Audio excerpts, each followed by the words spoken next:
네, 오늘은 우리 교회 창립 41주년입니다. 41주년을 맞이하여서 진리의 빛으로 세상의 희망으로 라고 하는 제목으로 말씀 선포하겠습니다. 노블레스 오블리주라고 하는 말이 있습니다. 제1차 세계대전 때에 독일의 리어터 호엔이라고 하는 남자가 있었습니다. 공군 조종사로 지원을 했습니다. 자기 비행기를 빨갛게 칠을 해서 적군이 보더라도 지휘관 비행기임을 알아보게 했고 항상 전쟁에서는 최선봉에 섰습니다. 그리고 미망인을 남기는 것은 군인으로서의 수치라고 생각해서 전쟁을 앞두고 결혼도 하지 않았습니다. 결국 80대의 적 비행기를 격추시키고 자신도 26세의 나이로 비행기와 함께 산화했습니다. 지금 또 독일 사람들은 리허터 호엔 남작을 붉은 남작이라 부르며 그의 명예를 기리고 있습니다. 이것이 바로 유럽이 말하고 있는 노블레스 오블리주, 가진 자의 의무라고 이야기합니다. 오늘날 우리 사회는 많은 사람들이 권력을 잡으려고 몸부림칩니다. 그러나 그 자리에 앉아서 책임이나 의무를 지려고 하는 사람은 극히 드뭅니다. 이런 세태 속에서 우리 그리스도인들은 복음을 먼저 가진 자로서 하나님의 귀족, 하나님의 자녀로서 노블레스 오블리주 정신이 필요합니다. 진리의 빛으로 세상의 희망으로 첫째, 말씀을 받은 사람들입니다. 1절 말씀을 보십시오. 예수께서 무리를 보시고 산에 올라가 앉으시니 제자들이 나온지라. 먼저 오늘 말씀을 받은 사람들이 누구였는지 중요합니다. 13절에 보시면은 너희라고 그랬습니다. 너희가 누구겠습니까? 본문 앞에 보면 1절에서 12절까지 팔복의 말씀이 나오는데 예수님의 팔복의 말씀을 듣기 위하여 머리를 들었던 수많은 무리들을 이야기하고 있습니다. 여기 모인 무리는 너무나 초라한 사람들입니다. 로마의 압제에 해당하고 종교에 짓눌리고 배운 것 없고 가진 것 없고 의지할 곳 없는 사람들이었습니다. 그들을 향하여 세상의 희망이다 그럽니다. 힘 있는 로마 군인들을 향하여 너희들이 세상의 희망이다. 종교적으로 완벽한 신앙생활을 하고 있는 바리새인들을 향하여서 너희가 세상의 희망이다. 많이 배웠던 사두개인들을 향하여 세상의 희망이다. 헬라 철학이 세상의 희망이다 라고 이야기해도 들을까 말까 믿을까 말까 한데 상처받은 나약한 무리들을 향하여서 온 세상의 희망이 너희들에게 있다. 너희는 세상의 소금이고 세상의 빛이다. 예수님께서 선언하고 계십니다. 이들이 살아야 할 곳은 어디이겠습니까? 팔복의 제일 마지막인 11절 12절에 보면은 너희가 세상에서 핍박을 받을 것이다 라고 했습니다. 욕을 듣고 핍박을 받으면 계룡산에 올라가서 돌을 닦고 도사가 되어라. 그것이 아닙니다. 세상을 떠나지 않고 그곳에서 꼿꼿하게 살아가는 그리스도인의 모습이 소금과 빛의 삶이다 라고 말씀하고 있습니다. 세상으로부터 도피하여 살아가는 삶을 은둔주의라고 이야기합니다. 세상에 파묻혀서 세상과 동화되어 가고 세상 사람들과 똑같이 되어버린 것을 세속주의라고 이야기합니다. 우리 기독교는 은둔주의를 배격합니다. 세속주의를 따라가지 않습니다. 오히려 도시의 신학이라 말할 수 있습니다. 바다의 물고기를 볼 때마다 신비롭지 않습니까? 짠물 속에 살아가면서 늘 짠물을 마시고 살아가는데도 불구하고 소금의 그 몸이 저리지가 않습니다. 배가 바다에 떠 있습니다. 어떻게 바닷물에 배가 그 속에 들어가 있으면서도 그 배 속에 물이 들어오지 않는 겁니까? 이것이 세상 한복판에 살아가는 그리스도인의 삶이라고 하는 것입니다. 사랑하는 여러분, 세상 속에서 은둔주의, 세속주의에 맞서 주님 원하시는 참 신앙인의 모습을 찾으시길 주의 이름으로 축복합니다.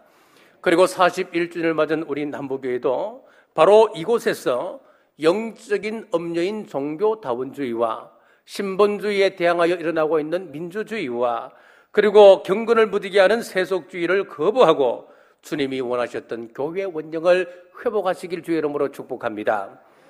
진리의 빛으로 세상의 희망으로 두 번째는 빛된 교회 회복입니다. 14절 말씀입니다. 너희는 세상의 빛이라 산 위에 있는 동네가 숨겨지지 못할 것이요. 빛은 드러내는 역할을 합니다. 어둠 속에 감춰져 있던 길을 밝혀 비추게 되고 더럽고 추한 것들을 드러내줍니다. 이렇게 볼 때 빛은 두 가지 역할을 감당할 수 있다고 보면 됩니다. 첫 번째는 안내하는 기능입니다. 한밤중에 바다를 항해하는 선박들은 망망대해에서 어디가 어딘지 도무지 알 수가 없습니다. 그때 한 줄기 불빛은 그 선박이 가야 할 길을 가르쳐 줍니다. 성공 확률이 5,000분의 1도 되지 않는다고 했던 메가더 장군의 인천 상륙작전, 누가 봐도 그 작전은 무모한 작전이었습니다. 인천은 조수 간만의 차가 세계에서 가장 큰 곳입니다. 게다가 수로가 험합니다. 암초도 많은 곳입니다. 인천 앞바다에 팔미도가 있습니다. 거기에 작은 등대가 있어서 지나가는 배들에게 암초와 갈 길을 안내해주는 역할을 했습니다. 그런데 그 등대가 인민군 수중에 가 있었고 불을 완전히 꺼버렸기 때문에 상륙작전을 밤에 감행한다고 하는 것은 불가능했습니다. 그렇다고 낮에 상륙작전을 감행하면 자살행위와 똑같습니다. 그래서 KLO 특수부대가 한국인 3명, 미국인 3명으로 이루어진 특공대를 만들어서 이 섬을 점령을 했습니다. 탈환을 했습니다. 이들이 이 섬을 탈환하고 등대에 불을 켜려고 하니까 불을 켜는 반사경의 전선에 나사가 빠져 있었습니다. 지금 7만 5천 명의 연합군과 261척의 함정이 불빛을 기다리고 있습니다. 3시간이 걸려 어렵게 나사를 찾아서 1950년 9월 15일 새벽 2시 20분에 나사를 찾아 꽂고 그 반사경에 불을 밝히게 되었습니다. 이 불빛으로 말미암아 전혀 확률이 없었던 인천 상륙작전을 성공적으로 이끌게 되었습니다. 빛이 중요합니다. 한 사람이 여러 사람을 살릴 수 있고 조그만 등대 하나가 한 나라를 구원합니다. 요즘 매스컴을 통해서 들려지는 소식들은 어떻습니까? 정치를 봐도 시원치가 않고 경제를 보면 답답합니다. 언론은 무언가에 통제되어 제 역할을 감당하지 못하는 것 같습니다. 교육은 산으로 갑니다. 이 사회는 뒤숭숭합니다. 이때 우리를 향하여 빛이다라고 말씀하시는 것은 어두운 이 세상 한복판에서 영적 무지에 갇혀있는 이들에게 빛 대신 예수님을 증거하라고 하는 하나님의 말씀을 믿으시고 진리의 길로 인도하는 여러분 되시길 주의 이름으로 축복합니다. 빛은 두 번째, 잘못을 지적해주는 역할을 합니다. 16절을 보십시오. 이같이 너희 빛이 사람 앞에 비치게 하여 그들로 너희 착한 행실을 보고.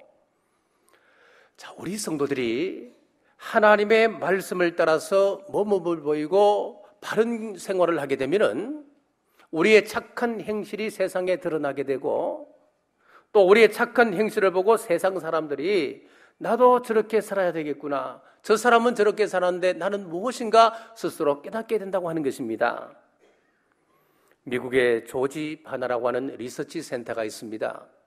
자, 거기에서 말하는 것 중 하나가 믿는 사람들이 세상 사람들 속에서 인정받는 사람들이 되려고 하면은 특히 도덕적인 부분에 있어서 40% 이상의 격차가 있어야 세상 사람들로부터 영향을 끼치고 또 세상 사람들에게 인정을 받는다라고 이야기하고 있습니다. 무슨 이야기 하냐면은 이렇습니다. 예를 들어서 정직이라고 하는 것을 두고 이야기해 봅시다. 100명의 세상 사람들을 모았습니다. 그 가운데 정직한 사람이 몇 사람인가 뽑아보니까 약 한 20명 정도가 되었습니다. 신앙인이 아니더라도 양심이 고운 사람들이 많습니다. 도덕적으로 순결하고 깨끗한 삶을 살아가는 사람들이, 그래서 법 없어도 저 사람은 살만하다, 그런 사람들이 세상에는 참 많습니다. 약 한 20명 정도가 되었습니다. 자, 그러면은 기독교인들이 이 세상 사람들로부터 인정을 받으려면은 얼마만한 수가 되어야 되느냐? 100명 가운데 60명이 되어야 됩니다. 왜? 20%의 40%의 격차가 있어야 되기 때문에. 이미 세상 사람들 가운데도 20명 정도는 정직합니다. 그러면 40%의 격차를 보여야 되니까 그 가운데 60명은 기독교인이 되어야 세상 사람들 가운데 선한 공동체로 인정받는다고 하는 겁니다. 제가 봐도 신앙인들이 세상 사람들보다는 훨씬 더 착합니다.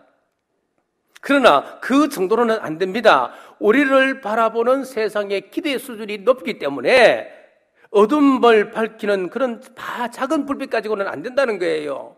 희미한 수준 가지고는 안 된다는 겁니다. 희미한 수준이라면은 당연히 우리 기독교가 세상 사람들에게 욕을 얻어먹을 수밖에 없다는 거예요. 세상 사람들이 우리 기독교를 얼마나 욕합니까? 그건 당연하게 받아들여야 됩니다. 요즘 경기가 어렵습니다. 세상 살이가 어렵다고 세상 사람들과 똑같이 인상 찌푸리고 다니겠습니까? 믿음 가지고 회복시킬 하나님의 약속을 붙들고 감사하고 기뻐하는 사람이 세상 사람들보다 적어도 40%는 늘어나야 세상 사람들이 우리 기독교를 인정한다는 거예요. 세상은 남을 비판하고 왕따시키는 경향이 있습니다. 대부분 자기 이익을 쫓아서 바쁘게 살아갑니다.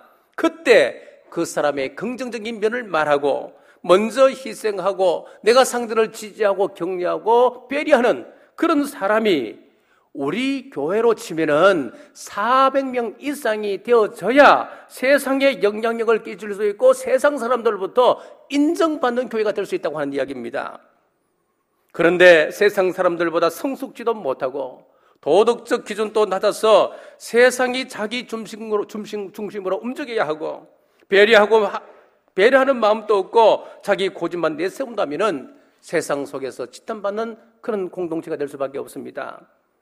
41년 전에 우리 교회를 이곳에 세우신 것은 밝은 등대되어 숨겨진 죄악을 덜추어 회개케 하는 교회로 만드심을 믿으시고 주님 원하시는 사명 감당하는 우리 남부교회 되시기를 간절히 바랍니다.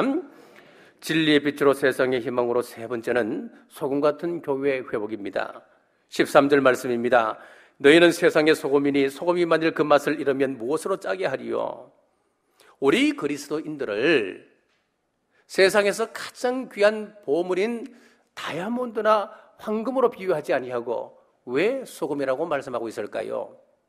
그것은 이 소금이야말로 사람에게나 동물에게나 가장 필요한 것이기 때문에 우리 그리스도인을 소금에 비유하고 있습니다. 소금은 첫째 맛을 냅니다. 음식은 간이 맞아야 맛이 있지 않습니까? 그래서 소금은 0.8에서 0.9g이 되어야 가장 맛을 느끼는 그런 양이라고 합니다. 이거보다 많게 되면 짜게 되고 덜하면 싱겁게 되지요. 그리고 소금은 대비 효과가 있습니다. 수박에 소금을 살짝 뿌리면 단맛이 더해집니다. 단팥 쪽에 소금을 약간 치게 되면 더 달아진다고 합니다. 이것이 소금의 대비 효과입니다. 소금은 또 억제 효과를 가지고 있습니다. 초밥이나 초무침에 소금을 치게 되면 신맛이 감해집니다. 그리고 소금은 단백질 응고 효과가 있습니다. 장어를 구울 때 소금에 굽게 되면은 그 장어 속에 있는 그 수분이 달아나지 않습니다. 그래서 쫄깃쫄깃하고 탱탱한 맛을 그대로 유지할 수가 있는데 이것은 소금이 가지고 있는 단백질 응고 효과 때문에 그렇다고 합니다. 자, 그러니까 너희들은 세상의 소금이다라고 이야기했을 때에 맛을 내는 사람이 되라고 하는 이야기입니다. 그 사람이 들어감으로 해서 그곳에 웃음이 끊이지 아니하고 어색했던 분위기가 소금이 들어가면 단백질 응고 효과로 결집되고 하나 되는 것처럼 우리 또한 그러한 존재로 공동체 속에 자리매김하라고 하는 겁니다. 하나님께서 아브라함을 왜 가나안 땅에 보내셨겠습니까? 가나안 땅에 네가 있음으로 말미암아 모든 사람이 살만나는 그런 지역으로 만들으라고 하나님께서 아브라함을 보내셨지 않겠습니까? 너는 복의 근원이다. 너는 복을 나누는 사람이 되어라고 아브라함을 가나안 땅에 보내셨습니다. 아브라함의 조카였던 롯은 소돔과 고모라로 갔습니다. 자기가 갔습니다만은 넓은 의미에서 보면 하나님께서 그를 소돔과 고모라로 보내셨습니다. 왜 보내셨습니까? 롯 때문에 그 지역이 복을 받아서 살맛나는 지역으로 만들으라고 하나님께서 롯을 보내셨습니다. 그런데 롯이 가서 맛을 내지 못했습니다. 맛을 잃어버렸습니다. 그 지역은 저주의 땅이 되고 말았습니다. 소금은 두 번째 방부제 역할을 합니다. 우리나라가 과거에 그 냉장고가 없었을 시절에는 이 음식을 소금에 절여서 먹는 음식 문화가 발달을 했습니다. 자반고등어, 멸치젓, 꽁치젓, 된장, 고추장, 간장 할 것 없이 소금에 전부 다 절이는 그런 음식이었습니다. 이렇게 소금은 방부제 역할을 하고 있는 겁니다. 히브리인들에게 소금이라고 했을 때에 변치 않는 사람, 믿을 만한 사람을 가리켜서 소금 같은 사람이라 그랬습니다. 공동체의 의리를 지킬 줄 아는 사람을 소금 같은 사람, 젊은이들 가운데 장래가 촉망되는 사람을 소금 같은 사람이라고 했습니다. 우리가 살아가는 이 세상은 오염되었습니다. 사람도 환경도 오염되었습니다. 소금 같은 사람이 필요합니다. 자, 미국의 어떤 목사님이 이런 글을 썼습니다. 교인들을 쭉 살펴보니까 월요일은 아담처럼 선악과를 탐하고, 화요일은 가인처럼 형제를 미워하고, 수요일 날은 아간처럼 남의 물건을 탐하고, 목요일 날은 다윗처럼 음욕을 탐하고, 금요일 날은 아나니아와 삽비라처럼 하나님을 속이고, 토요일 날은 가룟유다처럼 하나님께 분을 내고, 또 배반하다가 주일날 와서는 하나님 죄송해요, 그렇게 신앙생활을 하고 있더라는 거예요. 우리가 사는 세상은 너무나 어둡습니다. 가난과 좋지 않은 환경들이 많은 사람을 힘들게 합니다. 정신적인 어두움은 또 얼마나 많습니까? 미움과 다툼과 시기 질투, 또 분노와 불안과 염려 등 정신적 어두움이 우리를 힘들게 합니다. 도덕적으로도 선과 악을 구별할 줄 몰라서 악을 행하는 사람들이 우리 주위에 참 많습니다. 하나님을 거역하고 비방하고 하나님의 백성을 핍박하고 죽이는 영적인 어둠도 있습니다. 이런 사회이기 때문에 소금 같은 우리의 정체성이 참 중요합니다. 이 어둠 속에서 친절한 말 한마디, 부드러운 미소, 따뜻한 악수, 귀 기울여 들어주기, 이런 작은 행동이 소금의 역할이라 할 수 있습니다. 인터넷상에서 경주 남부교회를 치시면은 그 많은 블로그 가운데 경주 남부교회를 소개하는 그런 블로그가 하나 있어요. 물론 이제 남부교회만 소개하는 그런 아닌 개인 블로그인데, 거기 보면 이런 내용이에요. 한 3년 전에 자매 3사람이 우리 교회에 이제 여행을 와서 주일날 예배를 여기서 드리게 되는데, 건물 자체가 좀 독특하잖아요. 한옥이고 그러다 보니까 예배 후에 여기저기 다니면서 이제 사진을 담게 되는데, 사진을 담가 보니까 뒤에서 어떤 분이 자기들을 부르는 거예요. 야들아, 국수 먹고 가라, 그러잖아요.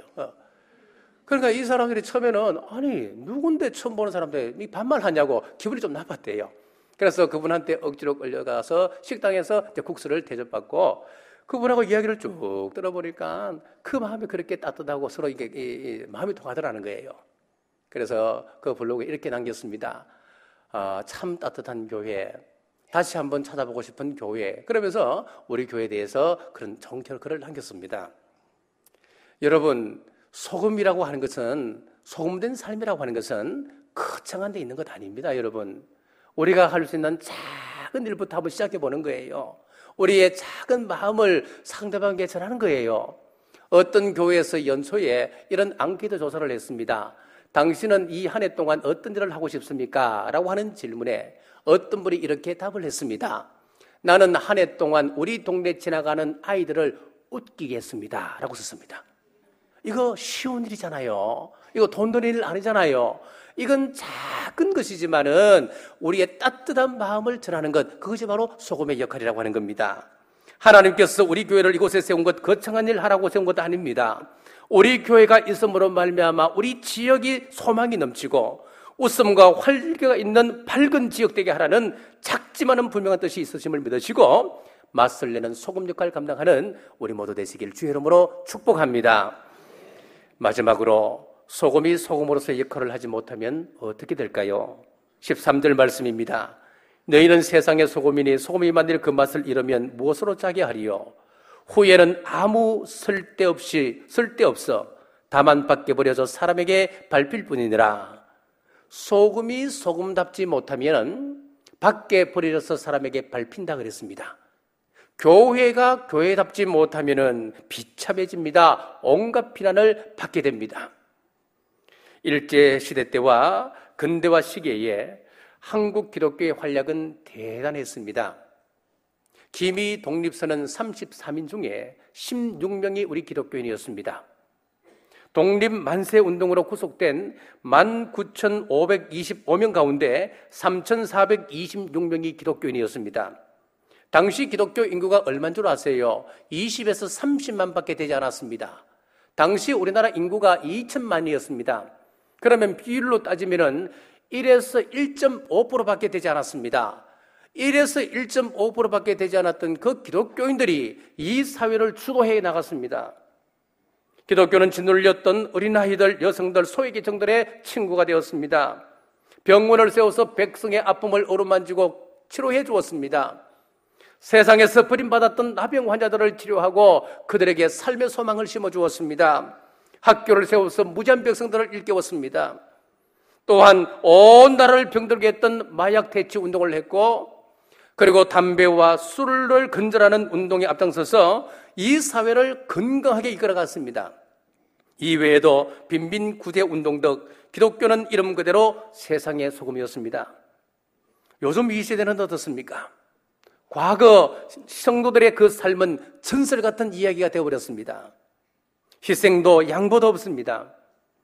나의 감정이 상하면 물불을 가리지 않습니다. 도덕적 기준도 세상 기준 사람들보다 높지 않습니다. 그러니까 기독교 위상은 땅에 떨어지고 기독교인이라면 믿는 세상이 아니라 기독교인이라고 밝히면 한 번 더 확인하는 그런 시대가 되어버렸습니다. 사랑하는 남부가족 여러분, 15절에서 16절을 보십시오. 사람이 등불을 켜서 말 아래에 두지 아니하고 등경 위에 두나니 이러므로 집안 모든 사람에게 비치느니라. 이같이 너희 빛이 사람 앞에 비치게 하여 그들로 너희 착한 행실을 보고 하늘에 계신 너희 아버지께 영광을 돌리게 하라 라고 했습니다. 소금처럼 맛을 내는 사람 되십시오. 등경 위에 있는 등불처럼 빛을 내십시오. 내가 들어가면 문제가 해결되어지고 분위기가 화기애애해져야지 좋은 분위기에 내가 들어가면은 험악해져 버리면 안 되는 겁니다. 누군가가 여러분들의 삶을 보고 저 사람이 다니는 교회 나도 다니고 싶어.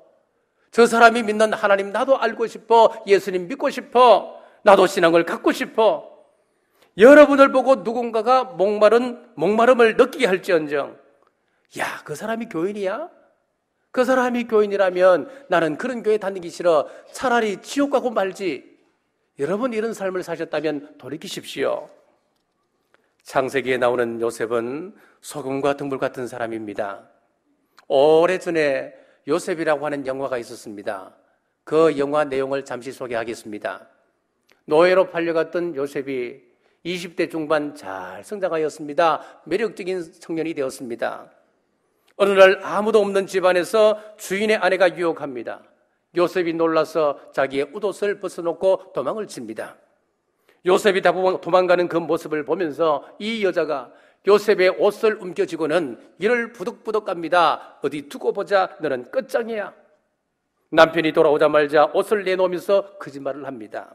그랬더니 남편 보디발이 요셉을 감옥에 넣었습니다. 이것은 있을 수가 없는 이야기입니다. 노예가 그런 일을 했다면 당장 그 자리에서 사형감이 아니겠습니까? 노예이기 때문에 재판이 필요 없는 시대였습니다. 그런데 요셉을 죽이지 아니하고 감옥에 넣었습니다. 그러니까 이 보디발의 아내가 화가 나서 나를 겁탈하려고 했던 그 나쁜 놈을 왜 살려두냐고. 그랬더니 보디발이 이런 말을 합니다. 나는 지금까지 요셉이 하나님의 이름을 걸고 한 이야기는 거짓이 없었다는 것을 알고 있다. 나는 그의 말을 믿는다. 그러니까 이 부인이 앙칼지게 이야기합니다. 그렇다면 내가 거짓말 한 거냐? 자, 그러니까 이 보디발이 아내에게 이야기합니다. 주먹으로 아내를 한 대 치면서 이 요사스러운 것 네가 유혹했지 라고 이야기를 합니다. 여러분, 왜 보디발이 노예인 요셉의 말을 자신의 아내의 말보다 더 중하게 여깁니까? 더 믿었을까요? 요셉의 도덕적 기준은 하나님이었습니다. 요셉이 하나님의 이름을 걸면서 하는 말에는 절대 거짓말이 없다고 하는 것을 그는 알고 있었기 때문이었습니다. 우리도 이런 삶을 살면 과거 세상 사람들이 신앙의 선배들을 평가했던 것처럼 예수 챙기들은 거짓말하지 않는 진실된 사람, 내가 손해볼지언정 손해를 끼치지 않는 사람, 굳은일에 희생하는 사람, 불의를 탐하지 않는 사람, 이웃을 사랑하는 사람, 새롭게 우리를 평가하지 않겠습니까? 사랑하는 남부가족 여러분, 창립 41주년을 맞이하여서 우리 가정에서, 사회에서, 직장에서 소금처럼 맛을 내고 종말을 치닫고 있는 이 어두운 세상 속에 등경 위에 올려진 등잔처럼 진리의 빛으로 세상의 희망으로 희망되는 우리 교회 되시길 주님의 이름으로 축복합니다. 교회 창립 41주년을 맞이하여 감사 예배드리게 하신 하나님 은혜를 감사합니다. 우리를 세상의 소금이다 빛이다 말씀하시며 성도로서의 삶을 당부하셨습니다. 주신 말씀 따라 혼탁한 이 시대 속에 내가 있으므로 교회가 밝아지고 사회가 밝아지고 가정이 밝아지게 하여 주옵소서. 내가 속한 곳에서 소금으로 살아가는 우리 남북의 온 성도들 되게 하여 주옵소서. 다시 오실 예수님 이름으로 간절히 기도드리옵나이다.